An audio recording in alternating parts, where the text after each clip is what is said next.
In Dr. T's Hypothesis Testing Basics Part 3 video, we are taking a look at what is the best sample size that we can use to get the most generalizable test results.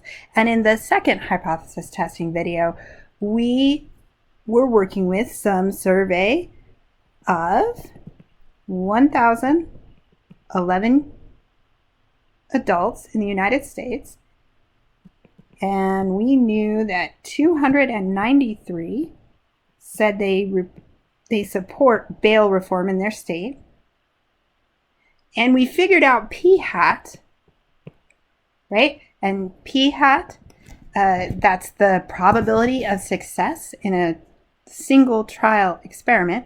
We knew that p-hat was about 0.29, or roughly 29%.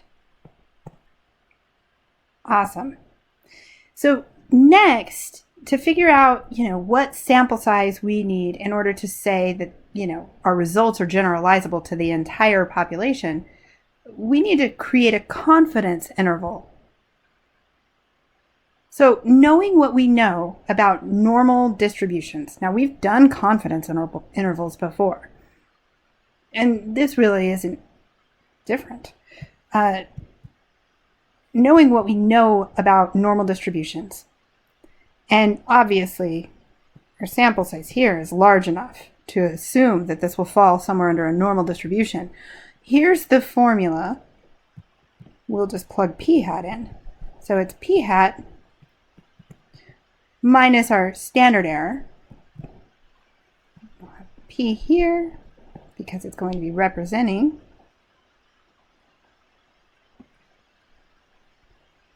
the probability, p-hat plus our standard error. Same kind of thing for this confidence interval as what we've done before. Now, hopefully, we know a little something already about our sample, like we do in this example. In the example that we're working with, we know that x is equal to 293. That's the number of successes, right? So what if we're not given that x? Well, because of what we know, and again, I love drawing, about a standard normal distribution, if we're not given that x, we know we can use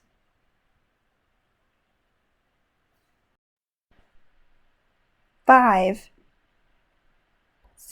in for p-hat, we could use 5 for probability, for the probability successes, and we could use 5 for failures, because we know that 50% of our observations, or our x's, are going to fall above the population mean, or mu, and 50% will fall below. So if we're not given that x, it's a safe bet to go ahead and use p-hat equals 5 and q-hat equals 5. Now, because we're using this sample we're trying to see if it's generalizable, we want to apply it to the population, it's kind of how we have allowed in a normal distribution in the past, we've allowed x bar to really represent mu, right? That's the sample to the population. When we're working with these probabilities, we're basically doing the same kind of thing. So let's just say when the p-hat greater or equal to 5, saying we didn't know our x, and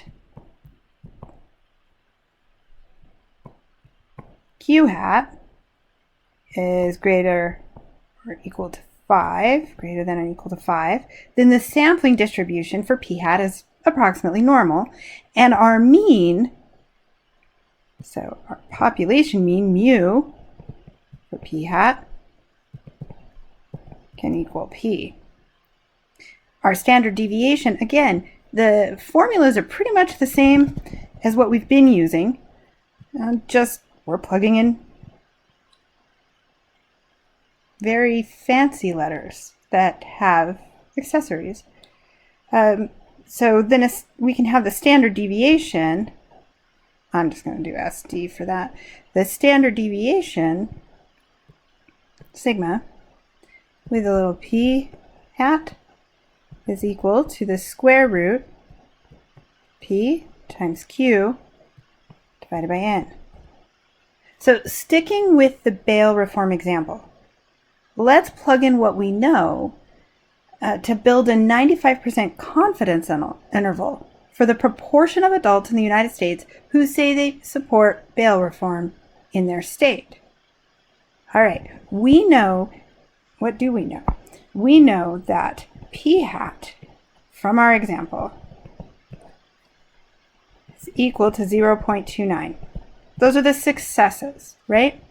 And now we want to know the failures. Well, because we're working with the standard normal curve, and everything under the standard normal curve equals 100% of our observations, or if we haven't converted them into percentages, they're equal to 1, right?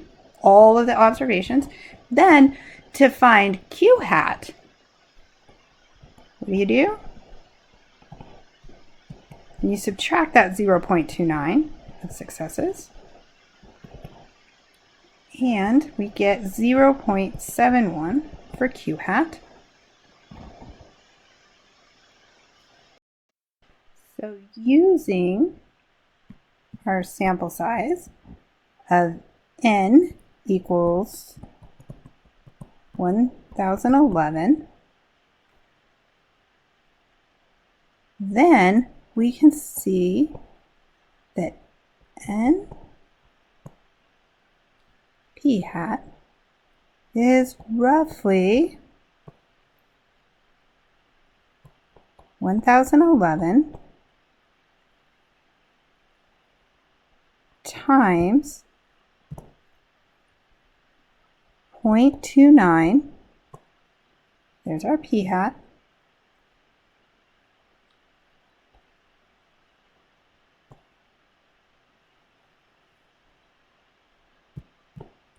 and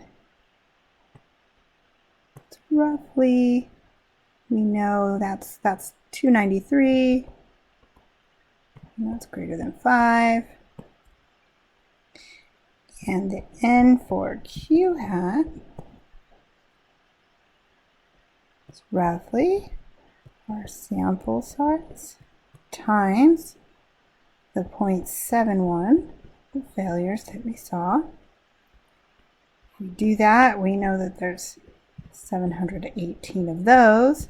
That's greater than 5.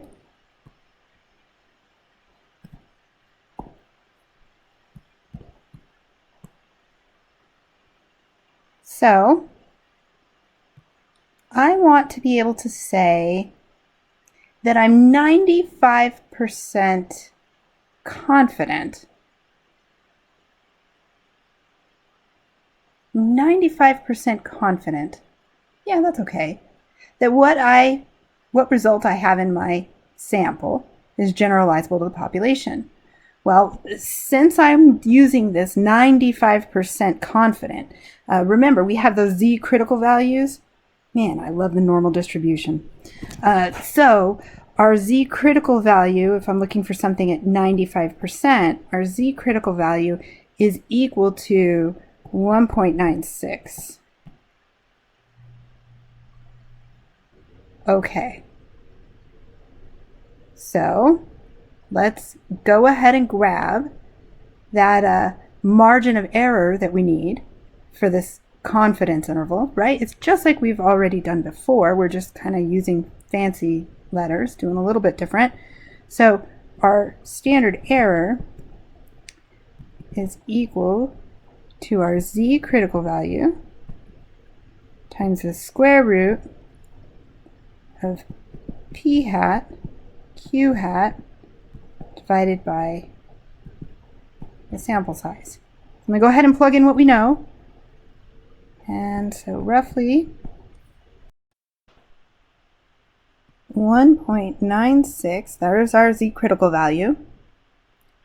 It's a square root 0.29 times 0.71 divided by that n, which was 1011, and we're roughly here 0.28,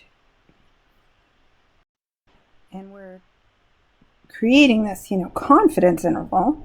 So I'm going to go ahead and kind of sketch it out here. There's our number line, right? How confident can we be? Well, we're going to be 95% confident. We can say that we're 95% confident that 30% or 29% that we found in our sample of adults represents all adults. So, same kind of thing that we've done before in making a confidence interval. This time we're interested in p hat, so p hat minus our standard error. Let's see, p hat was this guy. So it's equal to 0.29.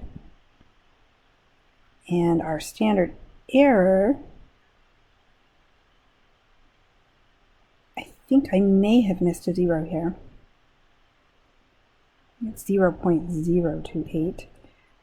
So our error minus 0.028 is going to be 0.262.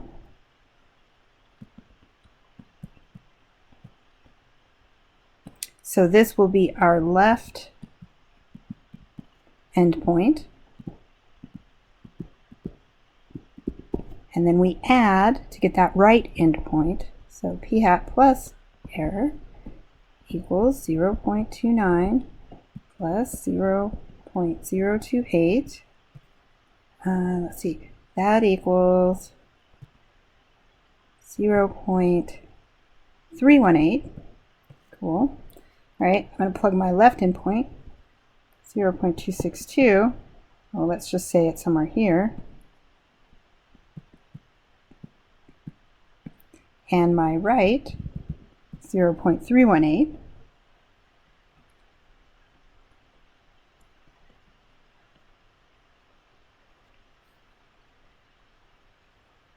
And sure enough, yeah, look at there. With 95% confidence, we can say that the proportion of adults who support bail reform is between 26.2% and 31.8%. We will keep working on determining a minimum sample size in the next video.